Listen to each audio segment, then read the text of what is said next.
Hello, everybody. Welcome back to the Harsh Language Podcast. This is episode 72. Another one. Hope everybody had a happy Thanksgiving. Those of you that celebrated anyway. Dusty's MIA today, so we don't know. He might join late. We'll see. Might pop up out of nowhere. I'm standing. Everything's different today. We're fucking throwing curveballs left and right. Trying to stand more, Marvin. You stand? Good. You stand a lot? I would if my cables weren't a mess under my shit. I got this standing desk, as you know. Great purchase. Yep. But I've been slacking lately. Yeah. I'm trying. I asked Santa for a under the desk treadmill. Oh, nice. So I could hit my targets, you know? Yeah. I've just been doing like little walks up the block. Yeah. I'm starting to get fat. I got like a little beer gut. I got a gut and I don't even drink beer. That's the crazy thing about it. Yeah. So got to do that shit. But yeah, folks, since the last time we recorded, we've hit our goal. We've surpassed our goal of 500 subscribers over on YouTube. So Clap it up for that. Thank you to everybody that has subbed to the YouTube channel. We appreciate it. Big milestone for us. Not a, it's a modest. It's big. 500 people from went zero. out of their way to subscribe to the channel. Yeah, from zero. And just think, Marvin, how many other people could do it for free if they wanted to.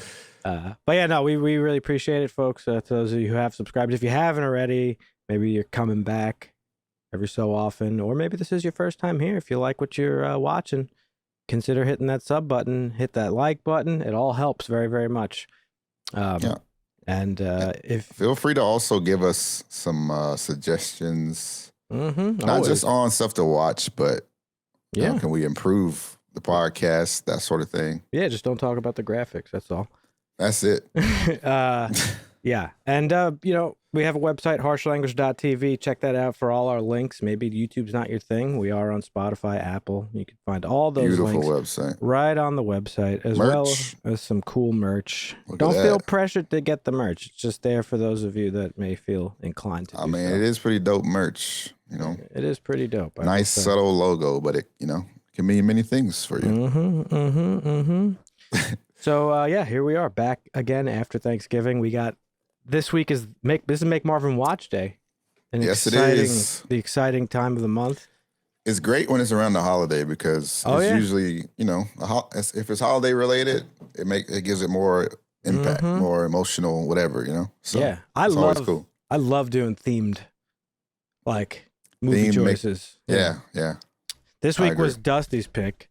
I feel like he's never here for the times he picks the movie, which is actually the funny He usually part. is, isn't he? No. Has he missed one before? He's missed like 3. Oh, damn. I think. But he's missed at least more than 2 for sure. But we're talking about planes, trains, and automobiles this week, folks, which is definitely a favorite of mine. And we'll get into that a little bit later. So, strap in, as they say. What the hell are we supposed to use, man? Harsh language?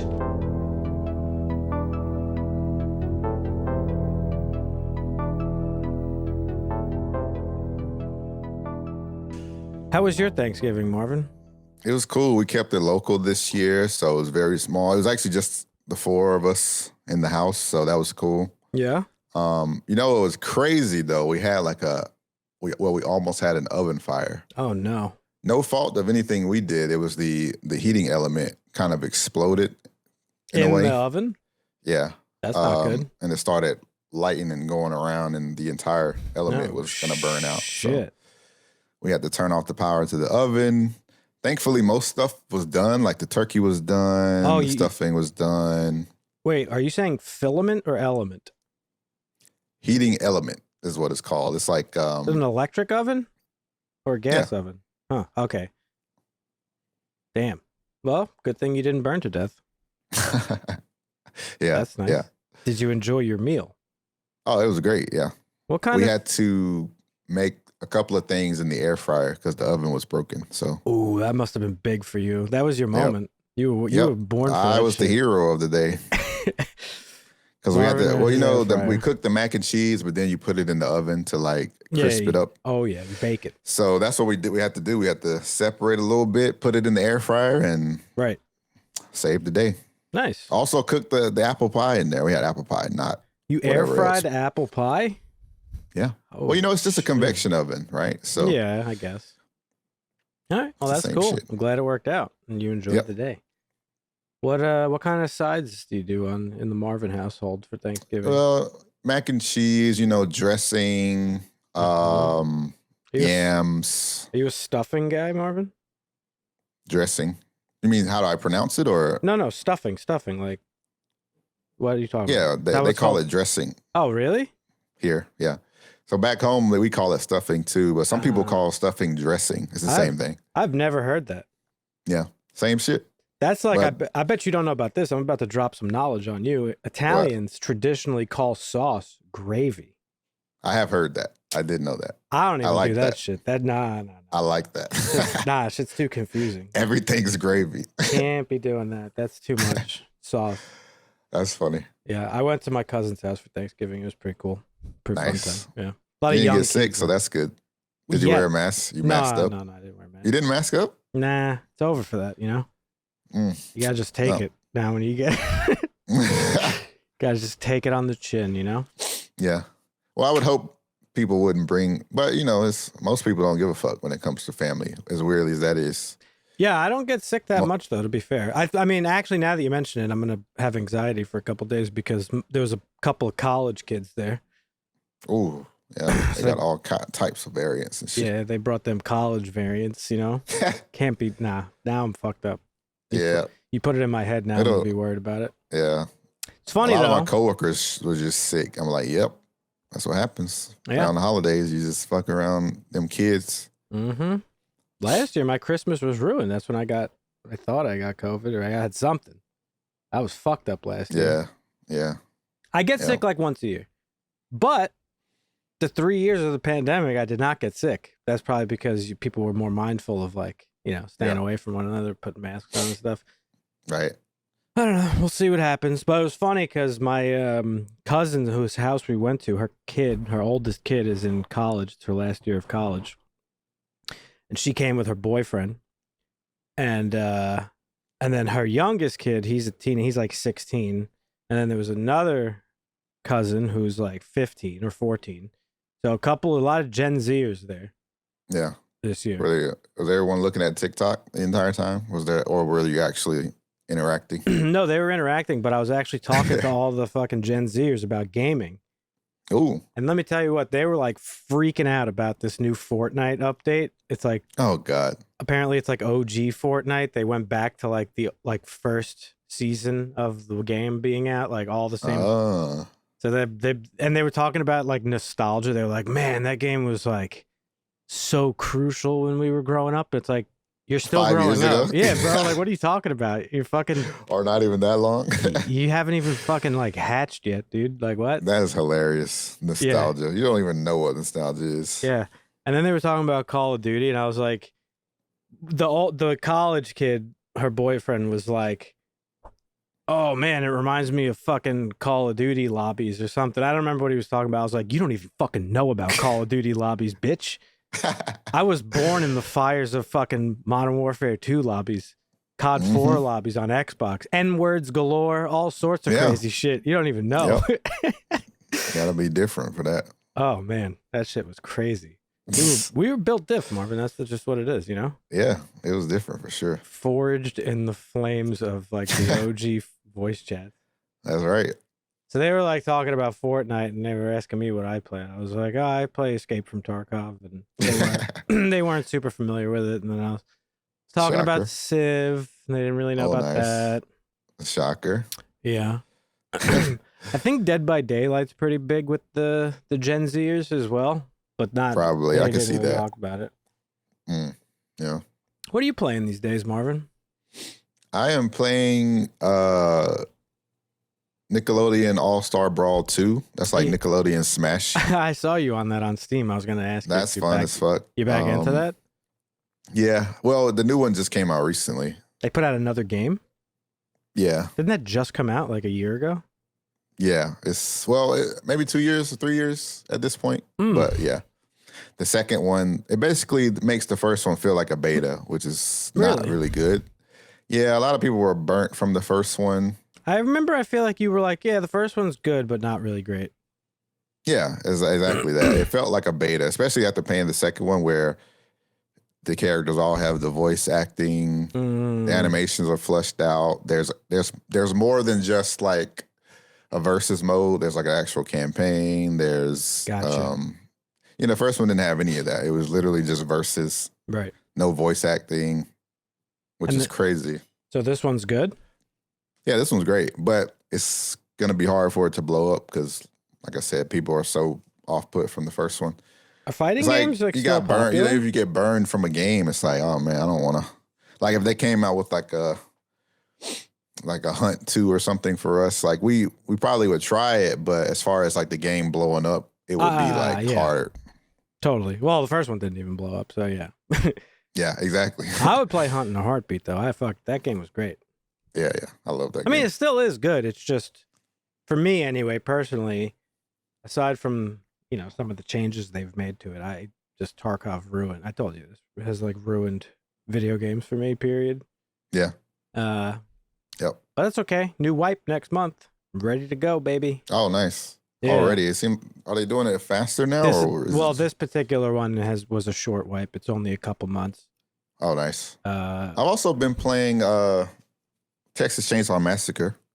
You still playing that? The Dead by Daylight competitor. Is it good? I mean, I know it's good. It's really fun. Is it still? Yeah, it's still good. There's actually an update tomorrow with a new map, which is fucking huge for this game, and then a new killer and a new victim, which is also going to be huge. So is it like Dead by Daylight where they all have special abilities and stuff? Yeah. Yep. I thought it was like teams though, and you just get like assigned your character by RNG. No, you could pick your. Well, I mean, you can't queue as a character, but there's 5, and there'll be 6 victims, and then there is. So you choose who you want to play killers. Yeah. So there's a little strategy to it. Yeah. So each killer has their thing. Each victim has their thing. Get this hair out of my eye. I have like a hair coming in. I'm trying to fucking get it out of here. I just keep seeing it in like my peripheral vision. Good Lord. Get it out. Okay, good. We're good. Yeah, it's good though. It's really fun. Yeah, I've heard. I mean, obviously have told me it's good. Maybe I'll check that out. You should. I've been playing. Like I said, new map comes out. Oh, nice.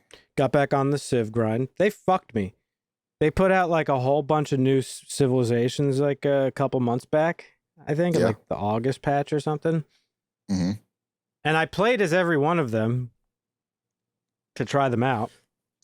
Excuse me. Yep. And then I just come to realize, I guess at the time the achievements weren't working, so I have to replay. I like achievement hunting in Civ.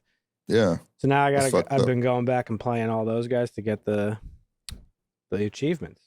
Damn. That's whack. They did some updates. I needed me a Civ 7, dude. I know they're working on it, but I need an announcement. I got to get excited. That would be pretty good. Get the Civ gang back together. There was apparently just a big patch for humankind, but I didn't really look to see what they added. Nice. That game's good. It just doesn't hit the same, Yeah.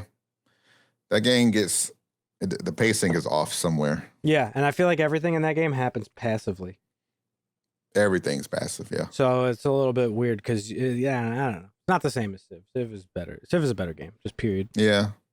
I mean, yeah, because like city planning and shit actually matters in Civ. And I feel like you could play so many districts in Humankind that it doesn't really matter the same. Yeah, no, it's not the same. Who you play Texas Chainsaw Massacre with? Vince, right? Vince doesn't play as much. I actually play with some of my friends from North Carolina. Oh, okay. Yeah, so that's cool. Got to reconnect with them with some gaming. Maybe I'll check that out. That gameplay. I'm down to play with you. It's fun. Yeah, I'll check it out. Maybe. We'll see. I think you would like it. I probably would. I mean, I love Dead by Daylight, or I used to love it anyhow. Yeah, it's sick. Been watching anything, Marvin? No. Nah, I've been reading. Well, I've been reading manga. Grind, yeah. Yeah, it's like one of those things you reconnect with, like Right. Something you really enjoyed a lot when you were younger that you maybe got away from through the years, and you kind of just reconnect back with it. Right. That's how I'm with manga. So it's cool. I've been reading that Pluto manga, the one that just came out as. I haven't heard of it. Netflix adaptation. Never heard. They say, I don't know if you know this guy. You ever heard of this manga called Billy Bat? Nope. I don't even know what else he did. He did a bunch of like super iconic mangas. Anyway, it's by the same guy. They recently got that Netflix adaptation, the anime, and that's got really good reviews. Okay. I heard it's about a robot. It's like a murder mystery whodunit thing, but it's a mixture of like AI and humans. So like there's robots and humans being killed, and no one knows who's doing it. And that's pretty much where I'm at. And that's what it's about. You know me, and I love me some fucking whodunits. But I don't know if I could do it in anime. I don't know. Maybe I'll check it out. Is it like hardcore anime? Well, like I said, this guy is like he's like a well-renowned guy. Then it probably is. And Kojima even like endorsed this guy. Ooh, that's big. So, hey, you know what I'm saying? You're doing good. He's got street cred. You know what I'm talking about? Yeah, you're good doing something good when you got that Kojima the stamp endorsement. Yeah, it's big. Right. It's big. Especially for me, I love that guy. I heard speaking of Netflix and anime. I heard there's this really fucking good anime series on Netflix called Blue Eye Samurai. Have you heard of it? Blue Eye Samurai. No, I haven't. It's supposed to be. It came out November 3rd. It's supposed to be like amazing. It's got a 8.9 on IMDb. Damn. And it's about. Basically, like, here's the description. Driven by a dream of revenge against those who made her an outcast in an Edo period Japan, a young warrior cuts a bloody path towards her destiny. But I mean, I love samurai shit, so it's hard to. Well, another podcast that I listened to, one of the gentlemen was fucking like going off on this. He was like, "It's one of the most beautifully, perfectly written fucking things I've ever seen." Wow. But the thing about it is apparently they took fucking like 1 million years to get this made. Oh, from like the manga, like the adaptation. I don't even think it's an adaptation. This is straight. Oh wow, original anime. Okay. But I'm pretty sure the production, it was in production for a very long time. Hang on, let me see if I can find information on it. Is this like a traditional anime or is this like an American anime? Well, it seems pretty American. Is it more? Oh, so it's more like Avatar, The Last Airbender. It seems a little bit like it. I didn't really watch anything on it, but I haven't started it yet. But I've heard multiple people talk about it. Maybe we'll check it out.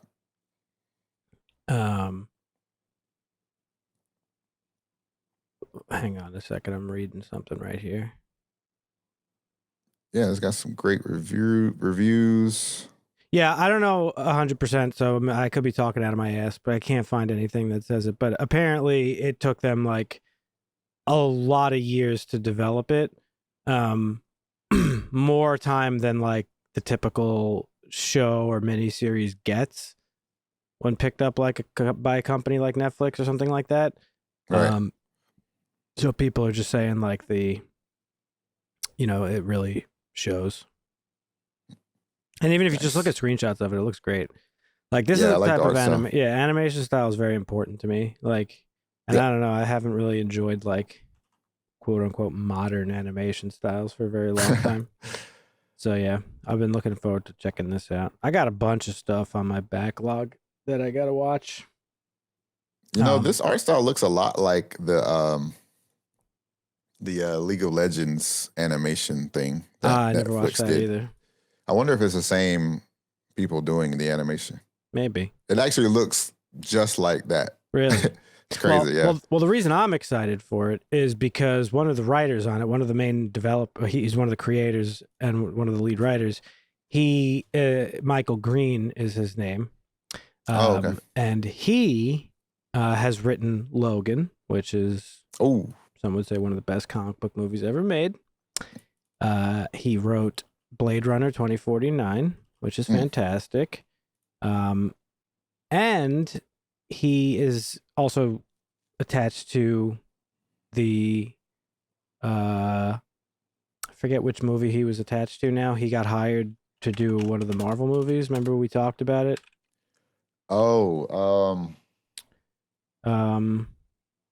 I can't remember which movie it was. I think it was like Avengers or some shit. I can't remember what it was. It was recent. Oh, yeah, Marvel Blade. Studios. Yeah, Blade, that's what it was. I was going to say. Yeah. So apparently he's attached to Blade now. Nice. And he's, from what I could tell, he's a pretty good writer. Nice. Yeah. A lot of Marvel stuff going around these days, Marvin. Yeah. A lot of stuff. We'll a lot of rumors. We'll talk about it. But yeah, I haven't been watching anything either.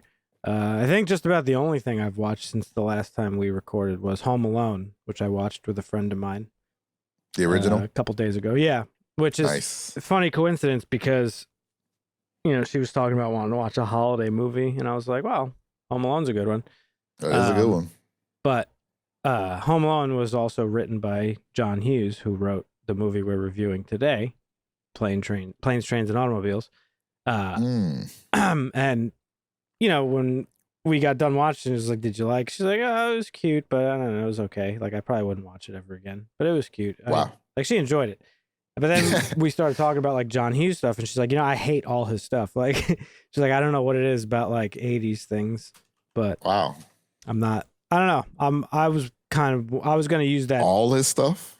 Pretty much, That's pretty crazy. Well, she was saying like her dad used to make her watch like Christmas Vacation when she was a kid, and she didn't really like that. She's seen like, Breakfast Club, doesn't really care for that, and she's like, I don't even know what it is. Like, there's just like a disconnect in my brain. I don't really enjoy his movies. That's crazy. Like, all right, that's fair. Well, it's not fair, but it's not fair at all. Nope. But we'll see what you think, Marvin, because now I'm sure you've seen his other movies, or some of his other movies anyway. Yeah, I've seen a few. But I was curious just about that time period thing, because you guys seem to have similar opinions. Like, I know sometimes you struggle watching that old shit, you know what I'm saying? Sometimes I do, yeah. But stuff that was made in the 80s, I guess, like, we're pretty far removed from it, but I am closer to the 80s than you are. Growing up in the 90s, there's still a lot of, like, carryover from the 80s. So it's like a lot of stuff in these movies I could relate to, where I guess you guys can't. So it's a little bit different. Yeah. So I don't know. Yeah. We'll get into that a little bit more. But yeah, other than that, I haven't really watched anything. Yeah. I need to get back into it. I got a bunch of shows on my list. I mean, Me too. I don't know. Sometimes like I go through phases where I like, I'm fucking fully I could sit down and just watch like 100 things in a row, and then sometimes I'm just not so much. Yeah, I feel that. I also fucked up my sleep schedule recently, so that kind of has a little bit to do with it as well, but... that sucks. Yeah.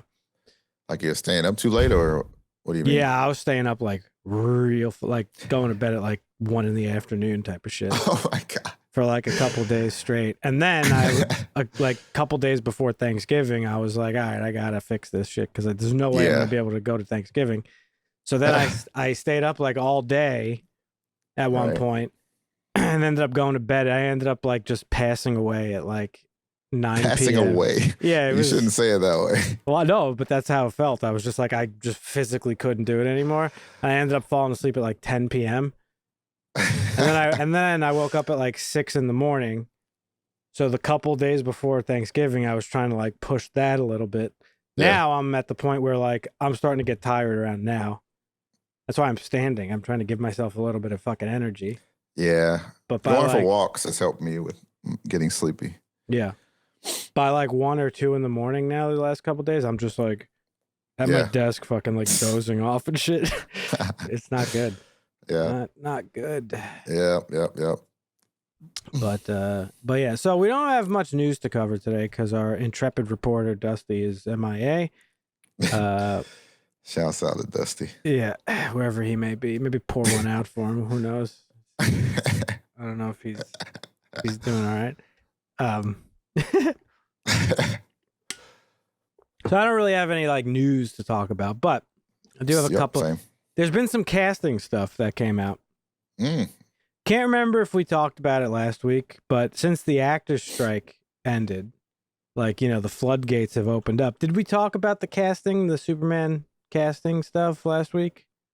Or last time we recorded? I don't think so because we missed a week, so I'm pretty sure. Yeah. So let's talk about that. So a couple of announcements. We obviously knew. You good? Yeah, I'm listening. Oh, what's going on over there? Nothing. Cat shit? Nah. Oh. We knew, obviously, David Corenswet was playing Clark and Rachel Brosnahan, Lois Lane. But after the writer's strike ended, we got 3 new castings.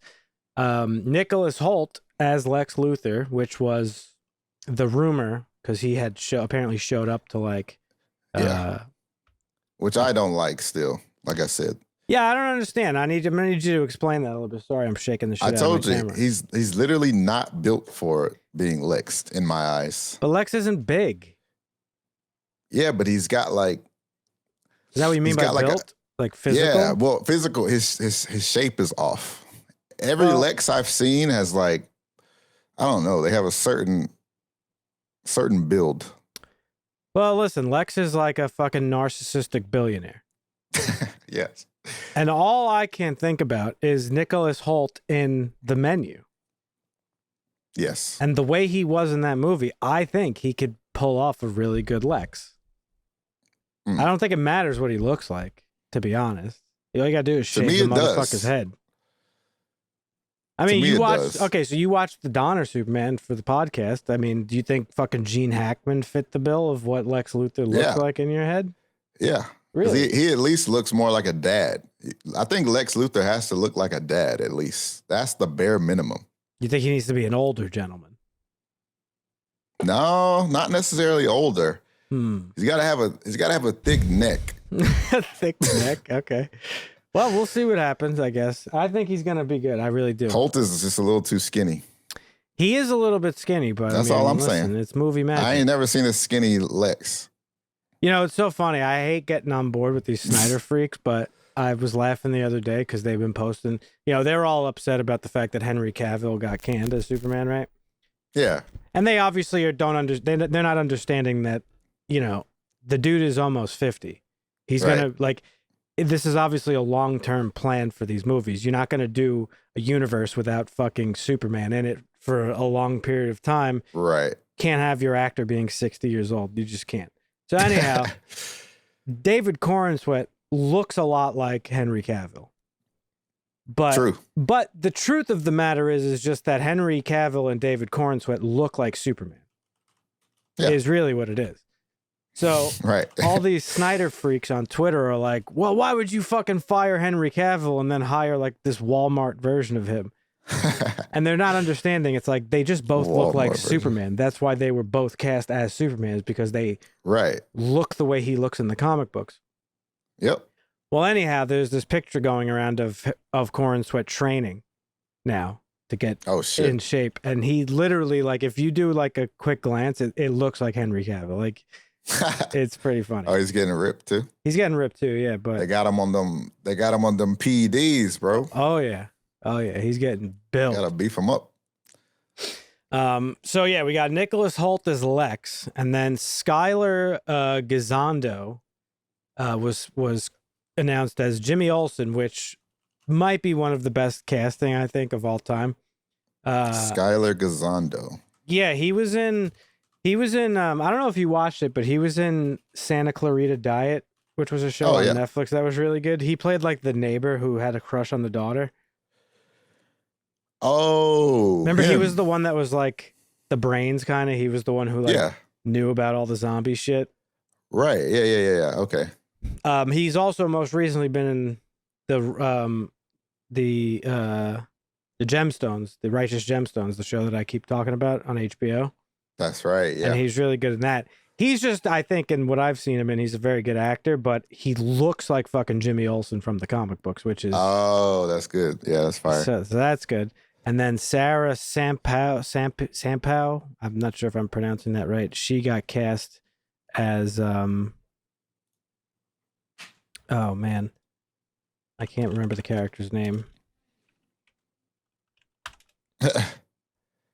God damn it. I can't remember the name. But anyhow, she's in it.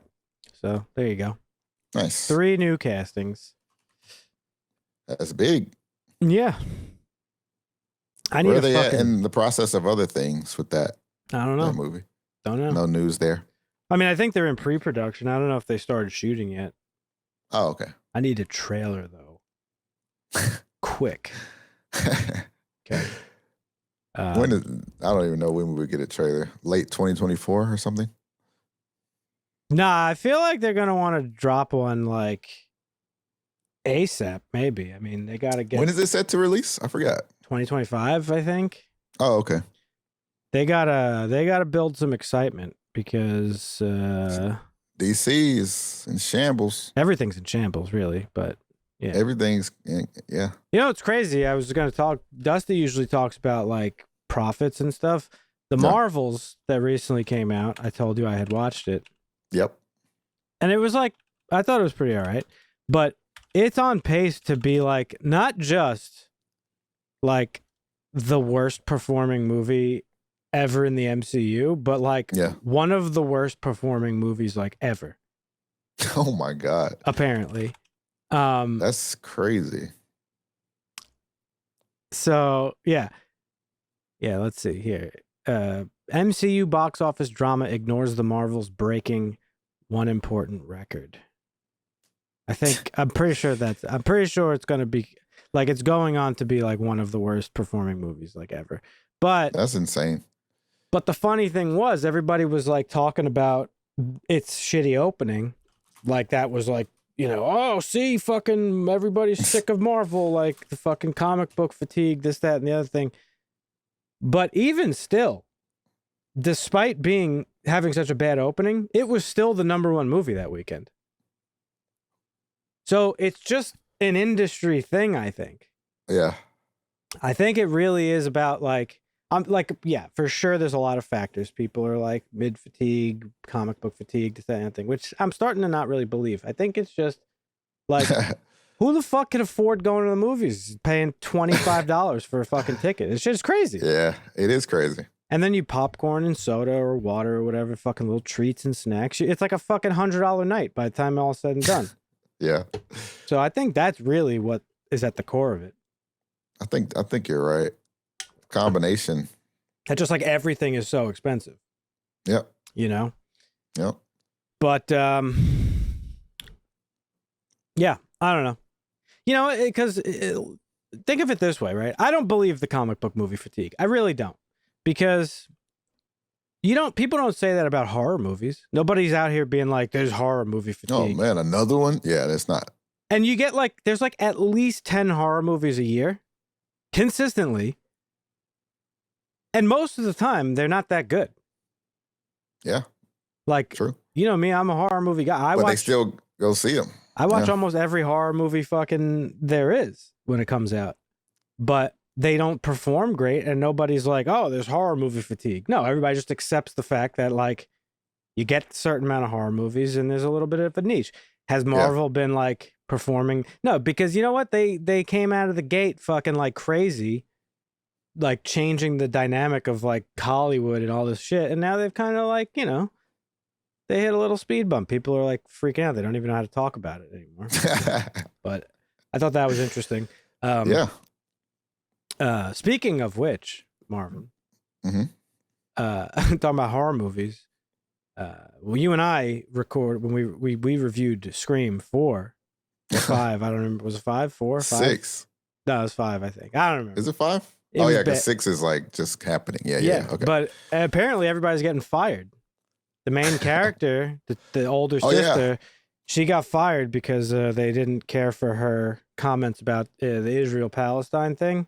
She saw that. Yeah, she's apparently a pro-Palestine person and voiced her opinion and they fired her. Yeah. Pro civilians equals the worst thing ever. Yeah, of course. So, whatever. So apparently because of that, what's her name's leaving? Jenna Ortega, I think, was the rumor. Yeah. And now they're like eyeballing Nev Campbell or something. So that movie's in shambles. Good. Not that I was excited for it anyway, but I'm actually a little bit glad that movie's in shambles because like you that just shit said, is so played out anyway. Yeah. The series is. I'm just talking The like, series. Yeah. how you gonna fire somebody yeah. for saying like objective truth? Like that's a little bit silly. It wasn't even anything crazy. Like it's so ridiculous. But that. I think that movie's gonna be maybe fucked either way. If the target, I was reading an article about the target audience for Scream being like Gen Zers, millennials, and if you're doing something going against what these people believe in, they're not gonna go see your movie at all. Gen Zers are real fucking woke. They don't give a fuck. Yeah. I was saying that at Thanksgiving to the fucking kid, the college kid. I was like, your generation impresses me. You guys are like out there getting shit done. Yeah. Organizing shit. It's real, dude. They don't get enough credit. Nope. But yeah, so in other Marvel news, well, in Marvel news, because we haven't talked about Marvel yet. So since this Variety article came out a couple weeks ago, we talked about it. That shit was like dropping a fucking bomb on Hiroshima, dude. That is like every publication is posting rumors and this and TikTok videos. Like all I'm seeing is like Marvel shit. And like the great retcon, is that what's happening? I think that's probably happening. I think they probably have decided like to move away from Kang. But that's crazy. Yeah, but like imagine how shambles that is. I can't imagine how much planning went into Kang and then it's just being scrapped. Well, the thing is, though, is they just recently hired a new writer. So as of today, apparently Kang Dynasty, which is one of the Avengers films, it's broken up into two parts: Avengers Kang Dynasty and Avengers Secret Wars.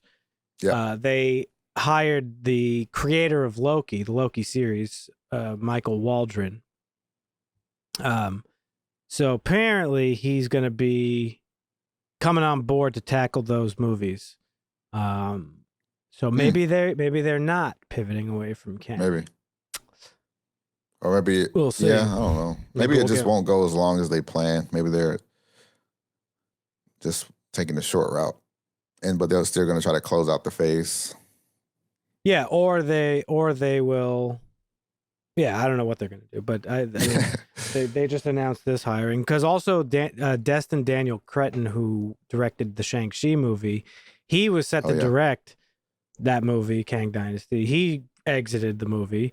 He's still working for Marvel, but he's not doing that anymore. I don't know what's going on. This shit is all over the place. Jeff Loveness got fired, thank God. Maybe no one wants to do it because they are just trying to we're going to just end the fucking phases with these two movies. I don't know what's going on over there, but the worst piece of news probably came within the last 2 days. I don't know if you heard it, but so I mentioned it in Discord. One of Dusty's leakers that he often refers to, and apparently this shit. Apparently this guy's right about a lot of stuff, but apparently he dropped some info last week that Marvel was allegedly eyeballing a female actor to take on the role of Silver Surfer in the Fantastic Four movie. Dun, dun, dun. Now, I don't know if I've vocalized this enough on the show, but Silver Surfer is probably my favorite comic book character out of them all. Like, I love Superman, obviously, I love Batman, but Silver Surfer is amazing. Because Silver Surfer, he carries a unique perspective, similar to Superman, but not quite like Superman, because Superman is as much of a human being as he is Kryptonian, right? Because of his upbringing. Silver Surfer literally sees the world the way that we can't, because we live here and we take it for granted. He's somebody who doesn't take Earth for granted. And a lot of his narratives and stuff are about like that, like how humanity is just like fucking stupid, basically, and we don't really appreciate what we have. And he's a great character, and in the comic books, his name is Norrin Red, and Galactus fucking rolls up to his planet, Zen-La, that one day, and Galactus is like, I want to fucking eat this fucking planet because that's what I do. And Norrin is like, spare my planet. I'll do whatever you ask. And Galactus is like, all right, fine, I'll spare your planet, but you have to be my herald. And the job of Galactus's herald is literally to zip around the fucking universe finding planets for him to eat. Yep.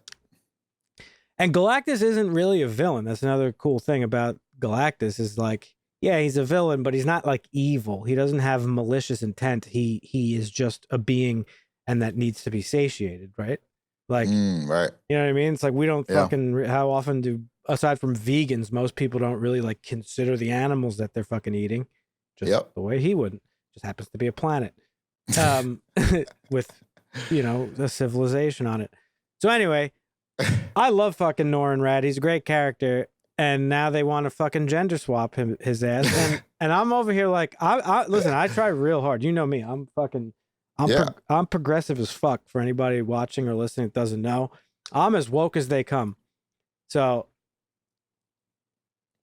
I don't give a fuck like what color an actor is, what gender they are, as long as they're good and portray the character well. However, this doesn't make any fucking sense to me. From your reaction, I feel like it doesn't make much sense to you either. No, I actually don't think it's that big of a deal, like I said. And I am here for Nora. You did say that. I forgot. Yeah. All right, so let me ask you a question. Because we've also talked about, remember the rumors that like Michael B. Jordan was going to play Superman? Yeah.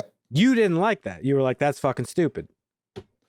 Yeah. Why is this different? I did say that, but I actually just don't really give a fuck. I don't give a fuck who plays Superman, who plays fucking... All right, well, pretend you give a fuck for the sake of the conversation. Because it's... Okay, I'm saying I don't give a fuck. I don't care if it's a black dude playing Superman. Do you not care because you don't really have any, like...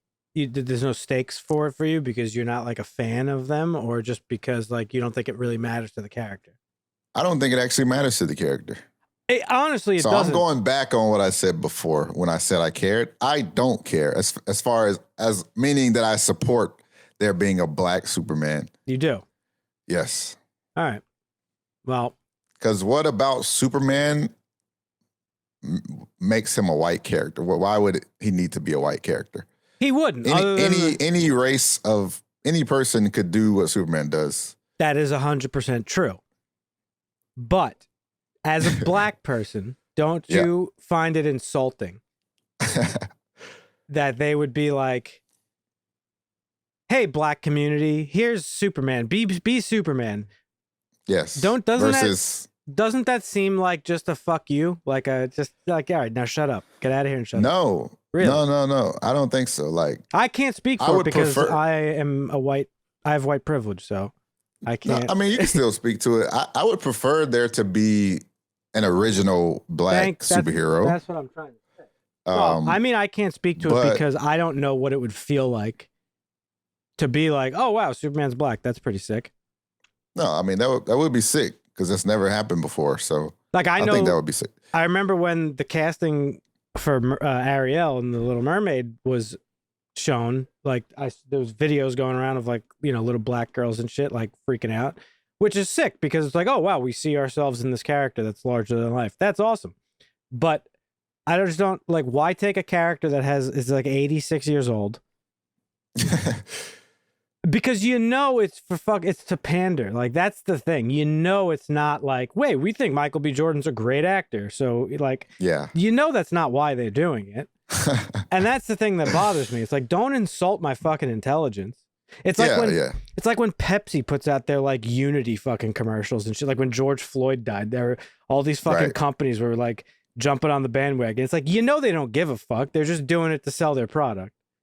Yeah. And that's how this feels. I mean, yeah, it's hard to say because we've talked about this before with pandering versus being the company that's actually trying to put light on something or whatever, whatever the case may be. So I don't know. It's hard to distinguish when it is pandering versus genuine sometimes. I feel like it's pretty easy to tell just because of the fact of just because of the culture we live in nowadays.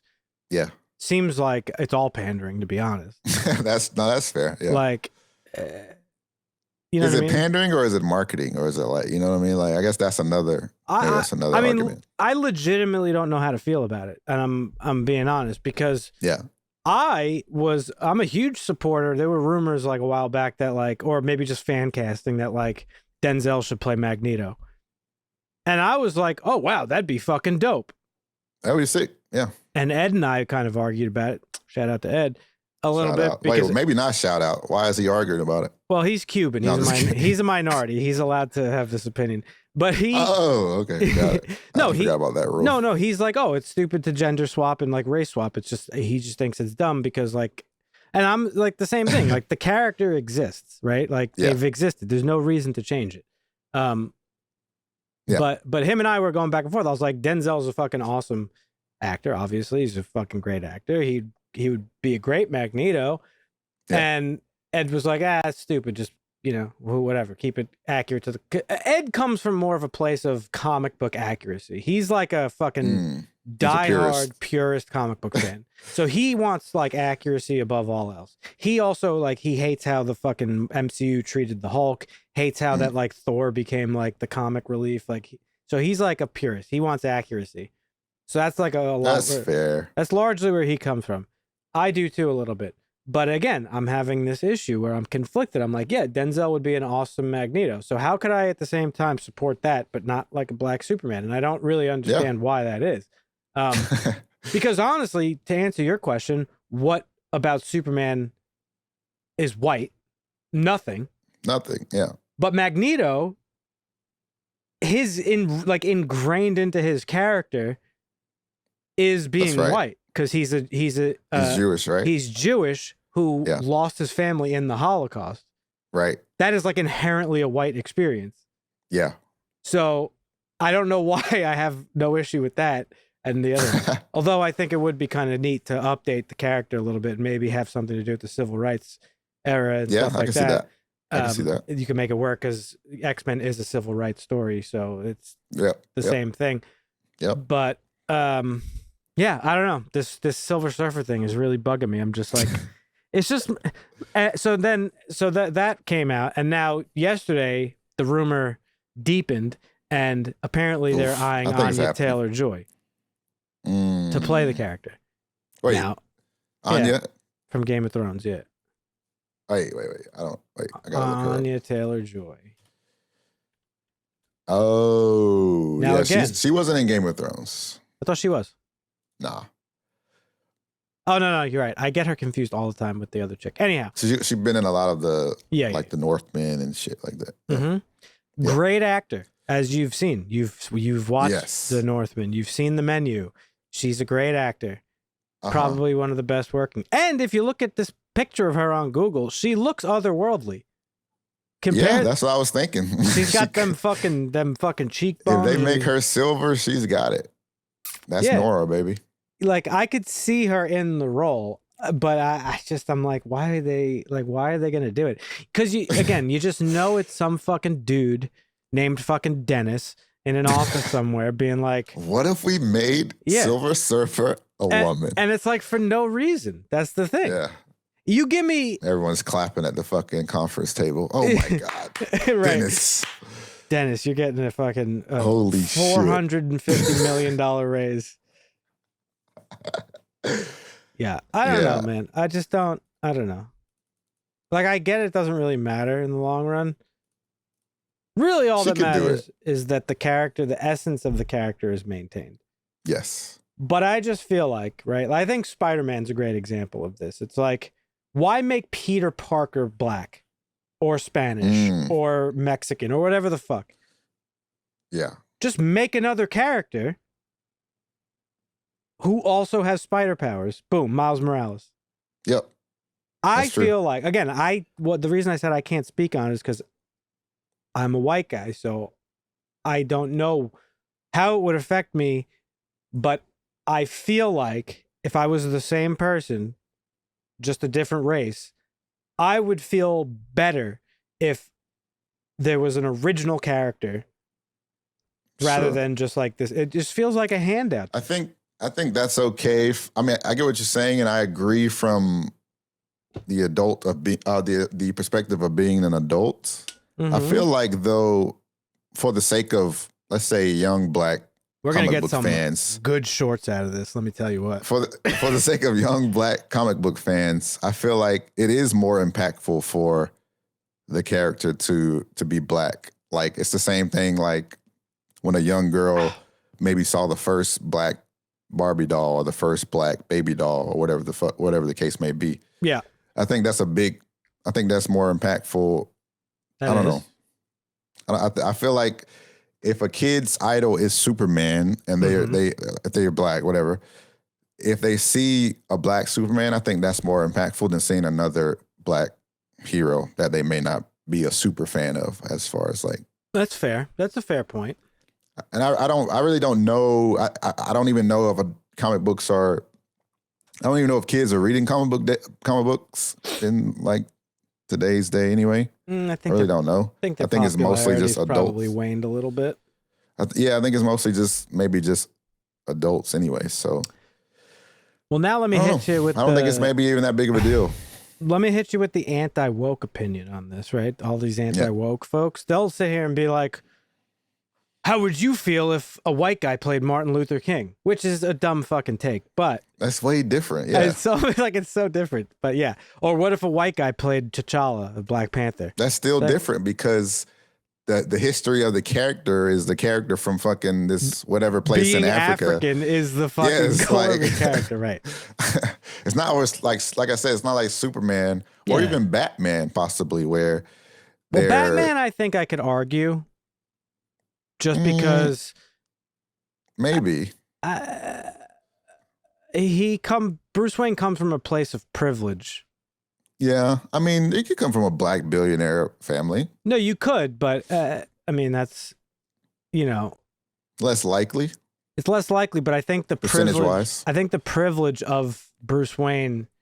It was actually best portrayed in the Dark Knight trilogy, especially in Batman. Oh, you Begins. think if Batman was black, they would have just straight up tried to murder him? No, I'm not saying that.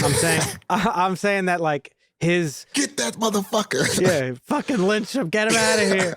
His imagine a black Batman though. Before you go on your rant or whatever you're gonna do. No, I'm not ranting.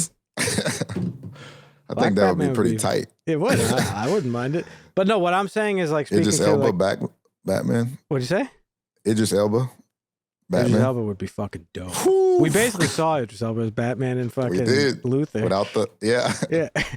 No, what I'm saying is Bruce Wayne, I think, is like part of his character is his privilege. And I think Batman Begins portrays that very well because that part where like when he goes into like the fucking underworld, right? And he's like talking to fucking the gangsters and he sees like how fucking society is, like how basically like the Dark Knight trilogy is very much about how like it's about the haves and the have-nots. Right? That's like Bane's whole thing is like and Catwoman in Dark Knight Rises of like, you fat cats have been living large for too long. Like like Yep. So like Bruce Wayne's family was very much a part of that. Like while Thomas Wayne was like a great guy and did a lot to help like society. Yeah. A lot of the underbelly of Gotham was kind of just like swept under the rug, figuratively and literally, because they like built a whole new shiny city on top of it. Yeah. So Bruce Wayne is very much a part of that. Yes. That privilege, which is what shapes his perspective of like doing what he does. So in that regard, I mean, yeah, of course you could have like a privileged black person, but I don't think it's different, I think. Yeah. So that'd be my argument there. Yeah.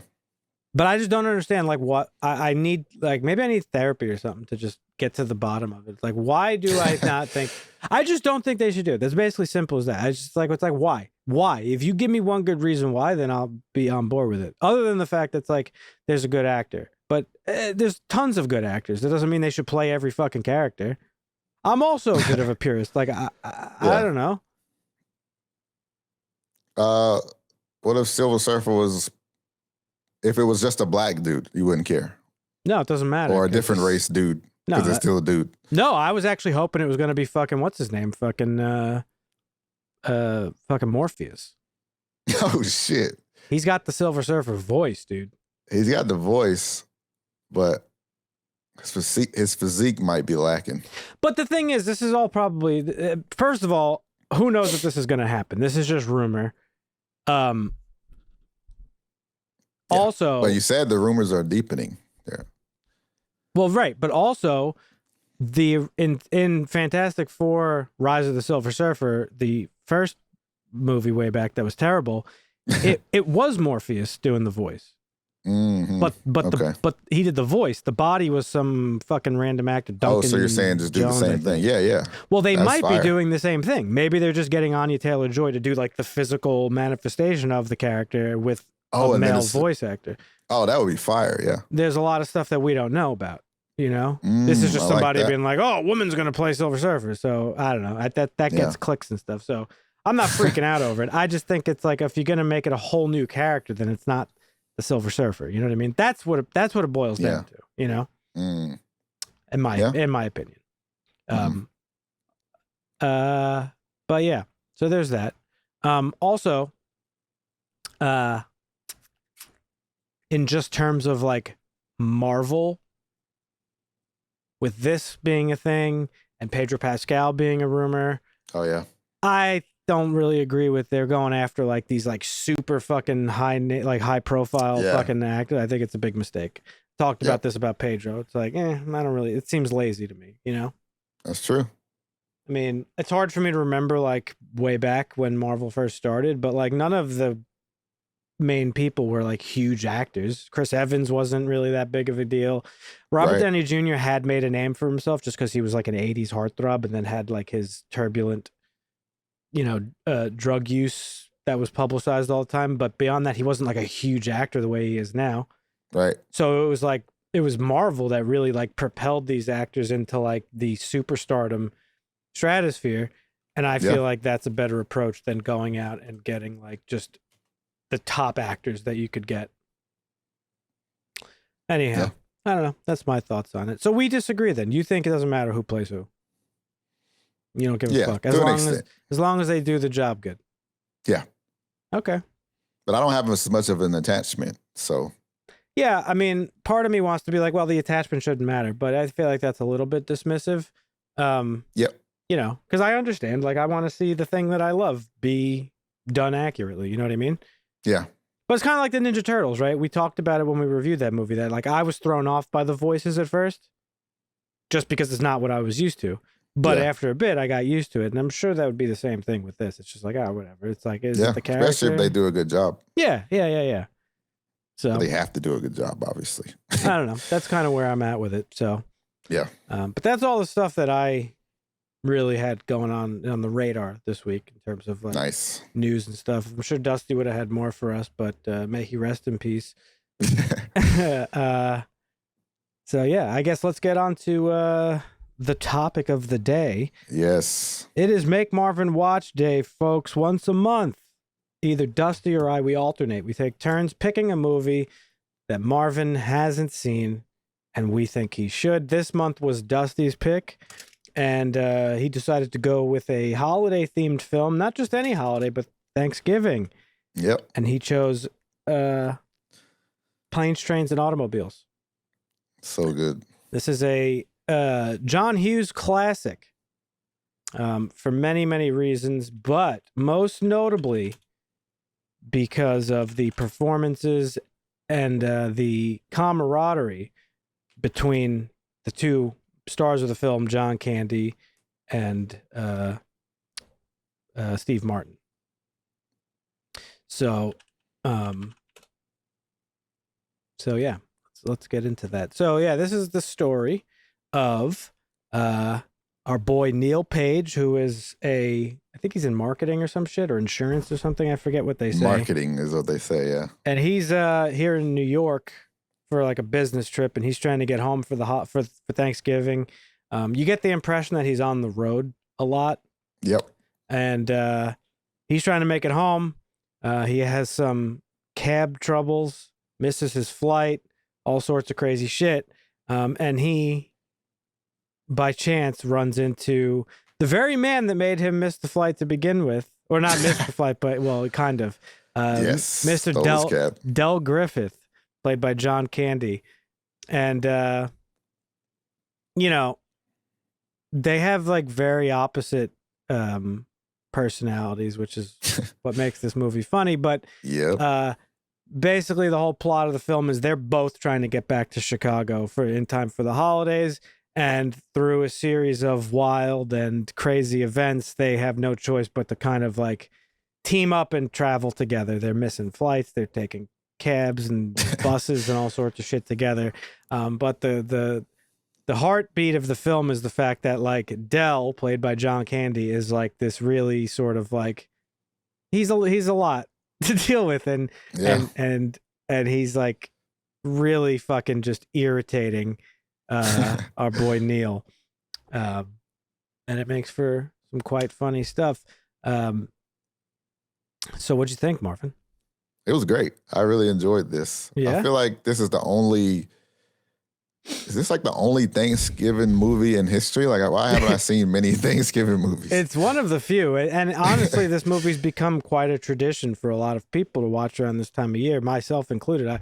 I always watch this movie. This is one of my favorite comedies, like, of all time. I feel like I say that about everything we watch, but I mean, we wouldn't be making you watch it if we didn't appreciate it, right? Right, yeah. But I happen to love John Hughes. I really think he's like one of underrated is the wrong word, because he's very much appreciated for his contribution to film.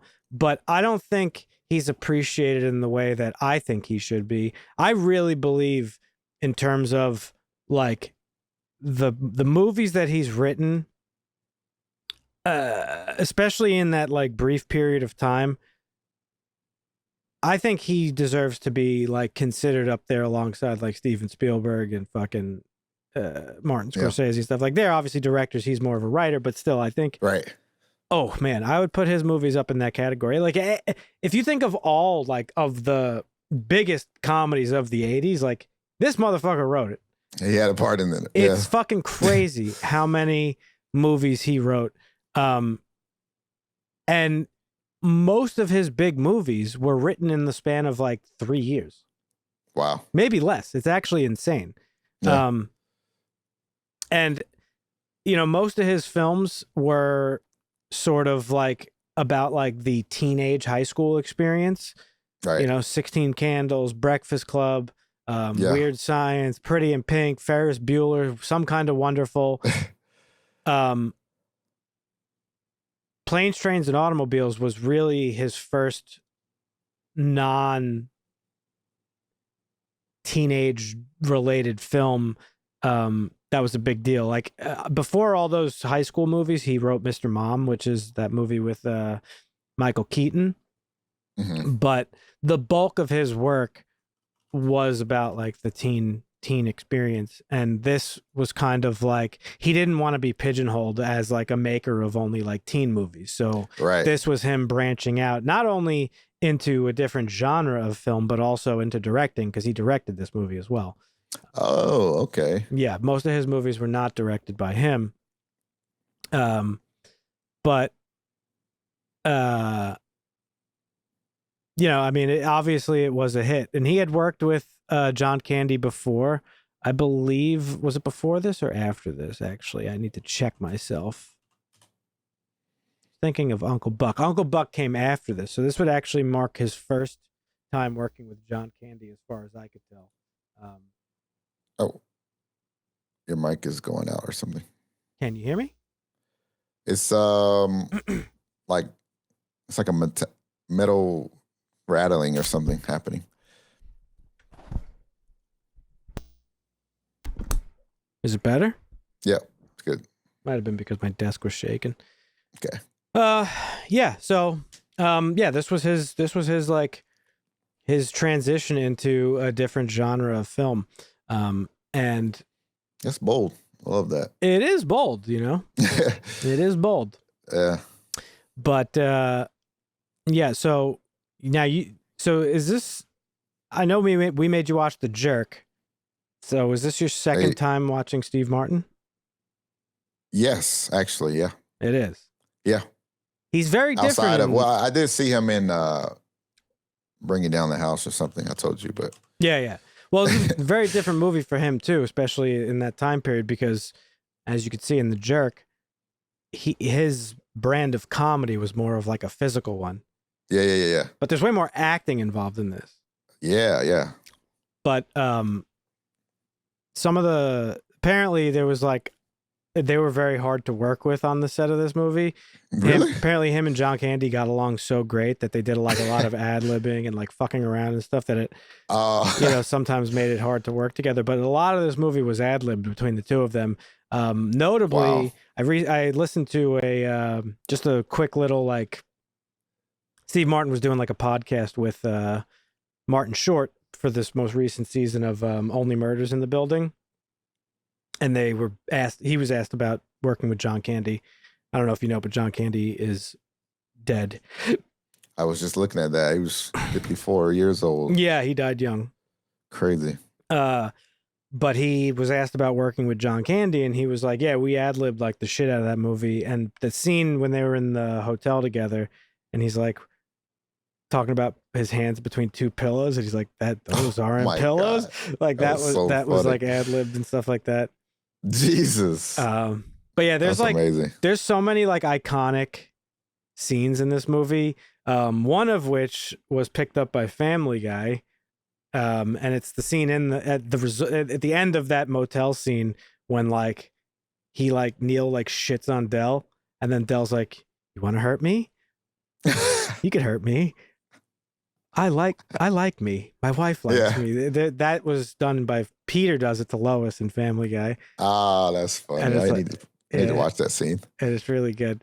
But yeah, that's like a super iconic scene. Obviously, the one where he's like fed up with like the car rental thing, and he goes and he's like, "I want a fucking car." Yeah. Right. Fucking now. That's like definitely an iconic one. And the ending. I think this movie has one of the most, in my opinion, one of the most iconic movie endings of all time. Did not expect that. Yeah, for sure. Did that take you for a loop? Yeah, it did. I mean, I had a feeling they dropped a little hints here and there, but I just thought they maybe were split up. They dropped little hints, but so basically throughout this movie, he's always referring to his wife. He talks to her at one point, even though she's not there. He's like, but you just think that he's been away from home. Yeah. But there's a moment when they're in the diner and he slips. He's like, "I haven't been home in years." Years, yeah. You're like, And then he corrects himself and he's like, "Oh, well, I'm on the road. It feels like years." And then that's kind of when you're like, wait a second, what's going on here? What's going on? Yeah. And you don't really make the connection. It's funny too, because like the movie does such a good, it like always, like the trunk that he's carrying. Yeah. It's almost like a character in and of itself because it's such a prominent part of like their whole thing. Yeah. But from the beginning of the movie, like the taxi incident was like, he sees the trunk. That's true. So like, who travels with a trunk if you're like a traveling salesman? It doesn't make any sense. Right. So you never really make the connection. It's like then you realize like all his like worldly belongings are probably in that trunk. Oh, yeah. There is one theory on the internet. I thought he was carrying around her stuff or something. Oh, well, I mean, maybe that too. I just took it as like, it's just his stuff because he doesn't have that makes more sense. Yeah. But there is a funny rumor on the internet that it's actually like her corpse in there or something like that. Oh, no. But yeah, by the end of the movie, Dean, I almost called him, Neal makes the connection that like, oh, wait a second. Like he like connects all the dots of what this guy said. And he goes and confronts him. He's like, "What are you doing here? Why aren't you going home?" And Del admits that his wife has been dead for 8 years and that, he doesn't have a home. And it's such a fucking good ending where like they have this conversation. He says, "My wife's been dead for 8 years," and there's really no talking. And like, Steve Martin just kind of looks down, and then there's like a hard cut to them with the fucking trunk again, like walking to Neal's house. Oh, it's so good. It's so heartwarming. Oh, I love that so much. That did hit the spot. It did, right? This actually reminded me. It felt like I was watching you and Dusty travel. This is what this movie felt like. Why us specifically? Oh, because we'd be bickering and arguing. The bickering, yeah. The bickering and then the reunion that makes it all right again. Well, it's funny because they're like such they're two very different people, really. Like, Yeah. obviously Neal is very like, sort of like tight-assed and straight-laced, but he's also like, traveling is stressful in and of itself. Yeah. Imagine how stressful it was in fucking 1987 when there's like no cell phones or whatever, and it's like you gotta fucking like do this like cha-ching thing to run a credit card or whatever the fuck. Yeah. It's just like lack of technology just made everything so much worse, I feel like. Yeah, for real. It's crazy. It'd be interesting to go back in time and just like live a couple of days without like the internet. Or could you imagine? Like, really, could you imagine? I really couldn't, though. It's like, it's actually, it's really crazy to think about. But yeah, so a lot of really funny moments in this movie, but I think it's really like the strength, I think, of the movie is like the heart of it. Yeah. And like connection, for sure. It's really a movie about like connection and like what it is to kind of be a human being and like human emotions and stuff like that. And then like throughout the movie, slowly but surely, like Neal he starts to warm up to Del. And there are a lot of funny moments, but my favorite, and we'll get what yours is in a second, but my favorite is when they get pulled over with the burnt car. And the cop's like, "Do you think this vehicle's safe for travel?" and John Candy's and like, that was fucking, what's the name from Better Call Saul? Yeah, that was his brother. Super young in this. Oh yeah. That makes the second 80s movie we've seen a Better Call Saul character. Oh yeah. What's his name? Mike was a prominent figure. Jonathan Banks. Yeah. This was you're talking about Michael McKean. He was the state trooper. That's right. Yeah. But John Candy replies. He goes, "Yes, sir, I do. I truly believe that." And he's like, "You don't have any gauges?" And he's like, "Nope, not a one." Nope. "You have no mirrors?" "No, sir." "No gauges?" "Nope, not a one." Oddly enough, though, I was just talking to my friend here. The radio still works, clear as a whistle. It's like that is like one of my favorite fucking scenes in the movie. Maybe any his movie. delivery was so good. His delivery is fucking hilarious. My favorite was close to that. It was when the car starts burning up and John Candy looks back and he sees it. And he looks back and like taps him on the shoulder or something, and then he looks and they just start laughing. Yeah. It was like, so funny. What do you do? It was like at the that breaking point. Yeah, like they both just like losing their shit. Like, what do you do at that point? I feel like I'm more of like a Steve Martin type of guy in this movie, because a lot of you are for sure. Like, especially when they go to the motel in the beginning, for like the first time they're together. And like the bathroom's in shambles, like it's like wet, and he has like the little fucking hand towel.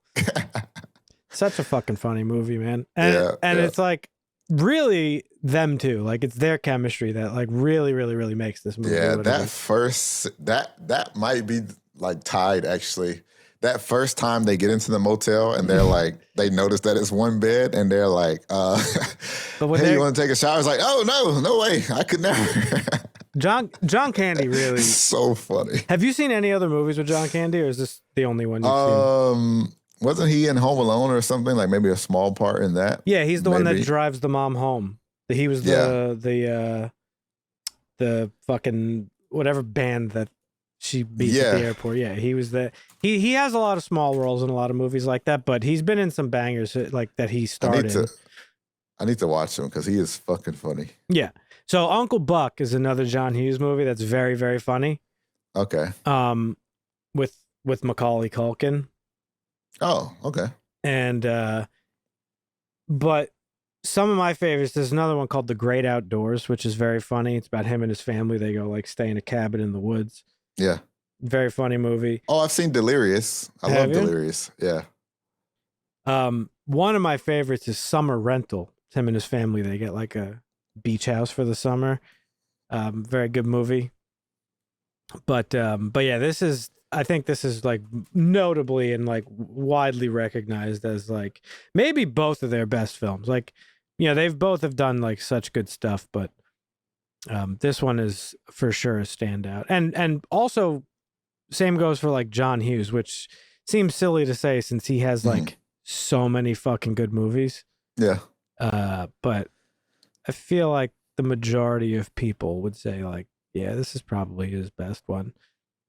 John Candy was so charismatic in this movie. I feel like he had to have actually been a salesman at some point or something. You would think, right? He was super good at that. Yeah. Yeah. He was selling shower curtain rings as jewelry. This one was signed by whatever. Oh, yeah. That's like the salesman thing. Yeah. I don't know if you know this, but John Hughes also passed away in 2009. Yeah. He, I think, had a heart attack too, or something like that. Everybody's just having out here having heart attacks. They both had heart attacks. Weird thing about John Candy. John Candy knew he was going to die. Oddly enough, you could watch some stuff. I think his dad died young or something like that. Wow. And John Candy lived in fear that he was going to suffer the same fate. And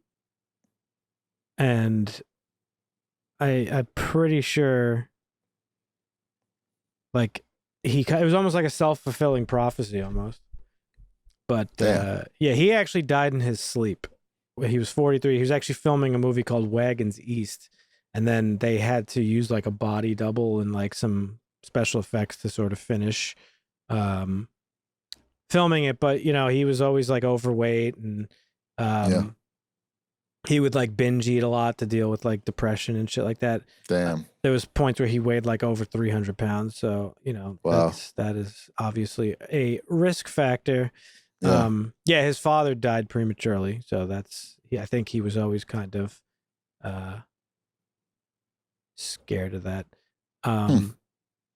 He also smoked a pack of cigarettes a day, apparently, reportedly. That's not a good combination, but he was a destroyer. He's one of the biggest comedy legends there was.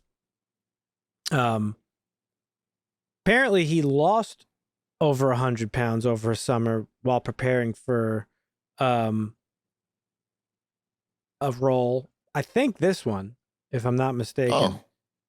Because if you watch this movie, some of his others, he's significantly smaller in this movie than he seems to be in others. Yeah. Yeah. But yeah, you got to watch Only Murders in the Building if you like Steve Martin. Oh yeah, Only Murder. That's right. Yeah, that show is fucking hilarious. Another comedy destroyer in that, Martin Short. But yeah, legend has it that John Hughes wrote Planes, Trains, and Automobiles in 3 days or something. That's insane. Well, that's why he's out of his that's why John Hughes is so crazy, because he just pumped out fucking shit. he would write scripts in a day. It was crazy. Wow. Stephen King of screenplay. Yeah, pretty much, yeah. Crazy. That's what I'm saying. I just don't understand. Especially for this to be so good. It's crazy. Yeah, I don't understand how he did. That's why I think he's one of the more talented writers the film industry's ever seen. I actually saw comments about this movie being carried specifically by the performances of John Candy and Steve Martin. Do you agree with that, or do you think? Oh, 100%. Yeah. Yeah. I mean, I don't think this movie would have been any good without. I don't think it would be bad. Actually, I have in my notes. It's interesting you brought this up. We always do this. There's a movie called Due Date with Robert Downey Jr. and Zach Galifianakis, and it was directed and written by I can't remember the guy's name. The guy who directed the Joker movie and the Hangover movies. I can't think of his name off the top of my head. But Todd Phillips. Yeah, Todd Phillips. And that's almost the exact same movie. It's Robert Downey Jr. trying to get home because his wife is having a baby, and he has to pair up with Zach Galifianakis, and Zach Galifianakis is the annoying fucking dude. It's basically the same exact movie, and it's very funny. It's a good movie. Yeah. Okay. So yeah, I mean, the premise is enough, I think, that it's just a funny movie, and it's written well and all that good stuff. But so yeah, I mean, I think it would have been probably still a good movie, just because I think it's just a fun. Everything that happens is objectively funny. You know what I mean? Yeah, yeah. But their performances take it to that like next level. That's for sure. Right. Okay.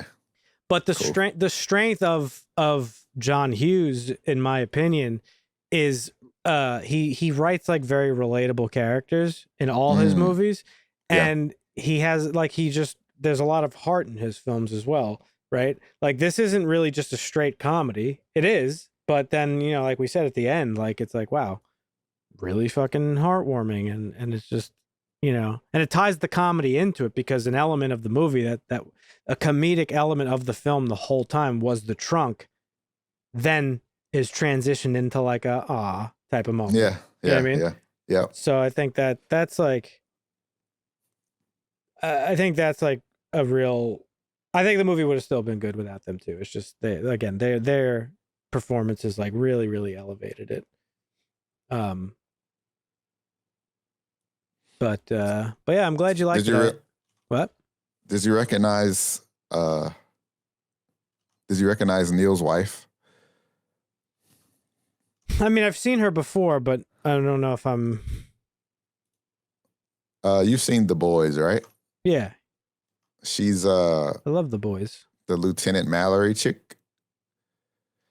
I don't know if I remember that person. She's like the founder of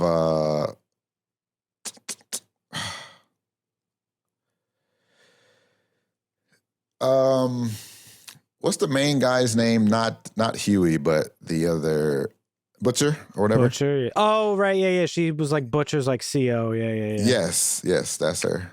Nice. That's good eye, Marvin. I didn't catch that.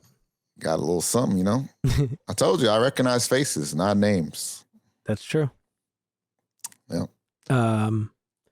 Yeah, I'm glad you enjoyed it. Again, you're a little bit iffy when it comes to older stuff, but so we talked about it a little bit earlier. My friend, she was telling me like, I just don't understand. Like, I don't like John Hughes movies. I don't connect to them or whatever. But yeah, again, it's kind of the same thing. Like I said, I grew up in the 90s really, but there's still a lot of like spillover from the 80s, and like not having the internet, like I could relate to all that. I wasn't an adult obviously at the time, but like I remember what life was like without it. Right. So I could see why like a film like this wouldn't be relatable for somebody younger than myself. I think it's pretty relatable. I don't think you have to. Yeah, I think it's relatable. Yeah, because it's just like you can still imagine what it was like without the internet and cell phones and shit. So yeah, fucking terrible. It ain't hard to imagine. Got a call. Fuck. Trying to find the statistic. Hang on a second.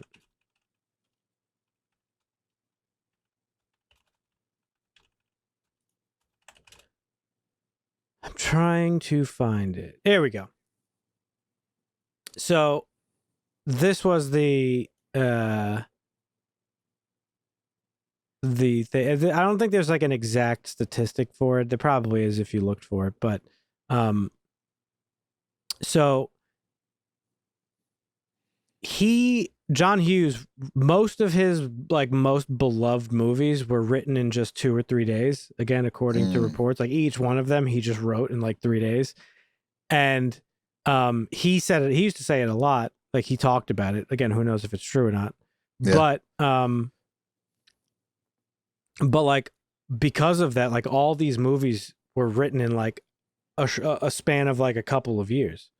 Right. So that's why he like again, most of the most famous movies from the 80s are written by it. I don't know. It's just crazy to me.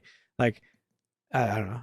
I love his movies. Like every single one of them, really. Everyone I've seen, I enjoyed for sure. Yeah. I haven't seen all of his stuff, but he's also written stuff that you wouldn't even fucking think is a John Hughes movie. Baby's Day Out, some fucking random movie from the 90s. I've seen, and it's hilarious. He wrote it. Flubber. That's crazy. With Robin Williams. Fucking guy wrote it. Oh, like, wow. It's just the list just never ends with this guy, and and I'm sure there's a lot of movies that like he wrote that didn't even like make it to film Right. because like they, whatever they just. Yeah, his vault is crazy. His vault's Could you on imagine? another level. Yeah, it's they need to crack that. Instead of making all these shitty remakes, they need to get some fucking John Hughes scripts and start making some shit work. Yeah, 100%. Crazy.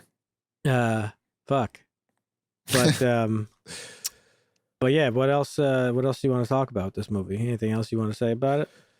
I don't think so. I really think it is the first and maybe only Thanksgiving comedy I've ever seen. I can't think of other Thanksgiving movies, to be honest, other than probably like some stupid themed horror movies.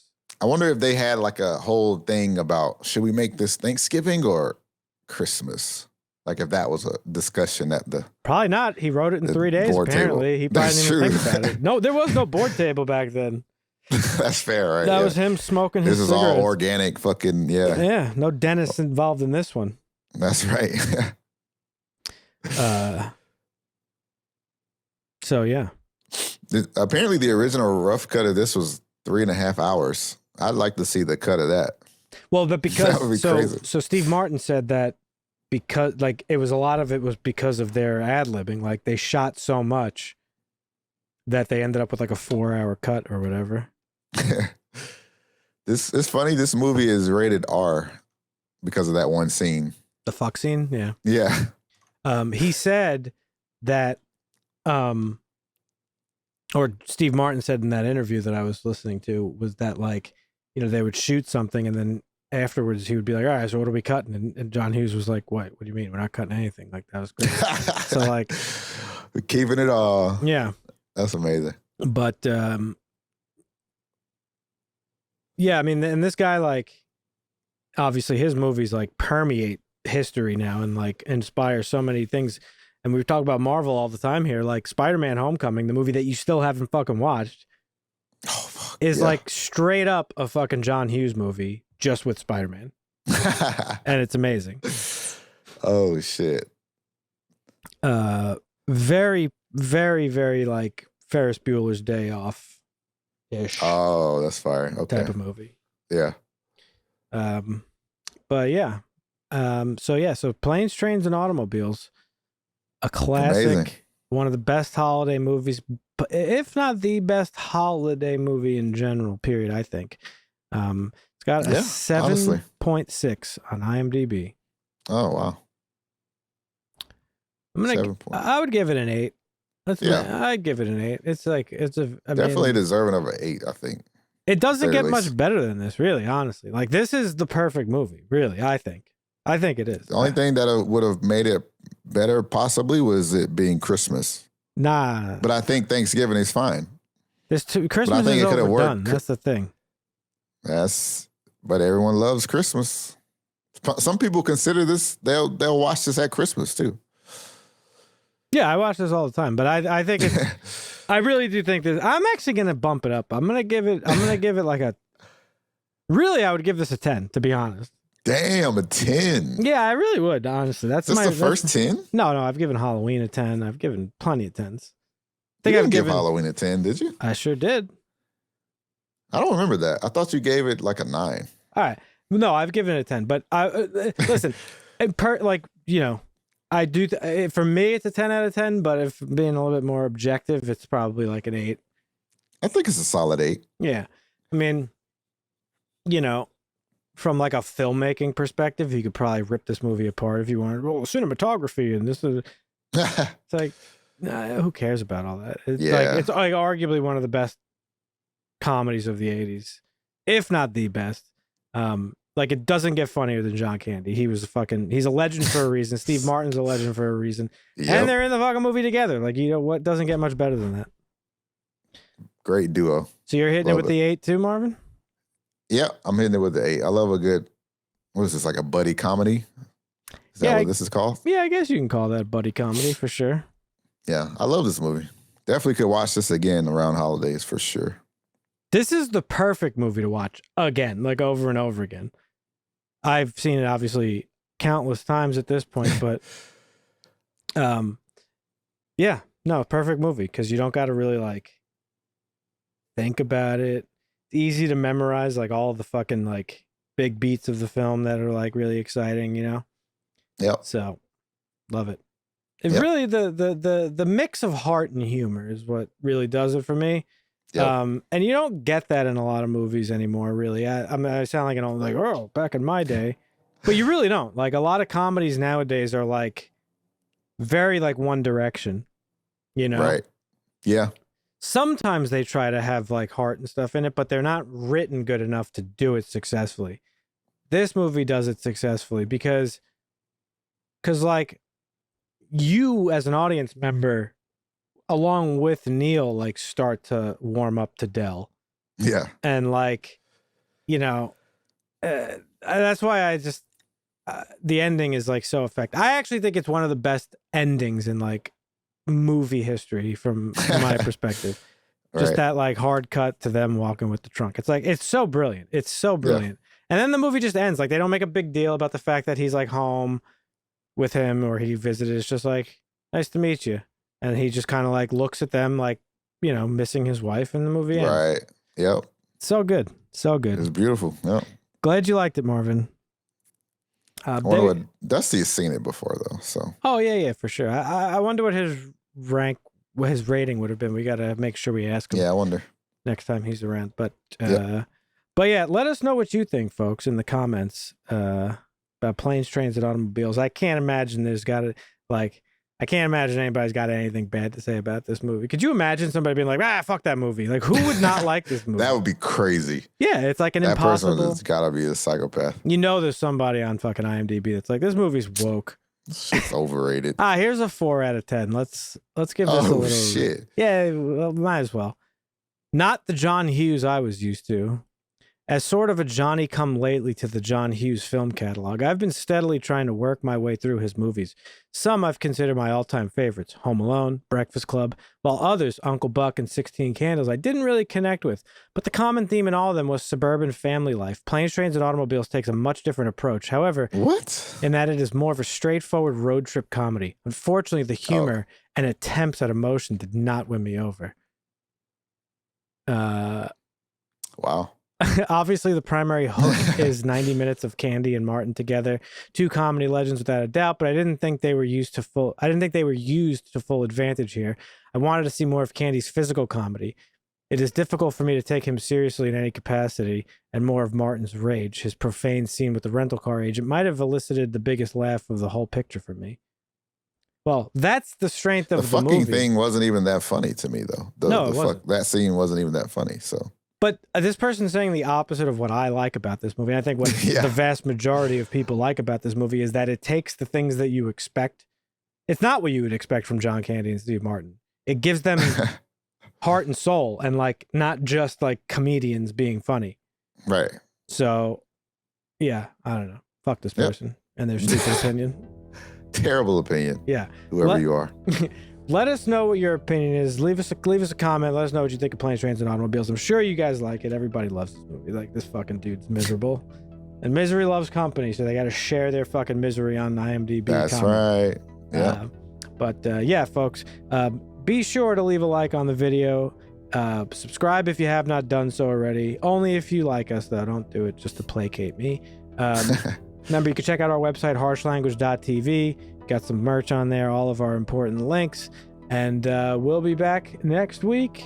We don't know what we're watching yet, but we'll be here. So join us then. Thank you for listening and or watching, and we'll see you next time. See ya.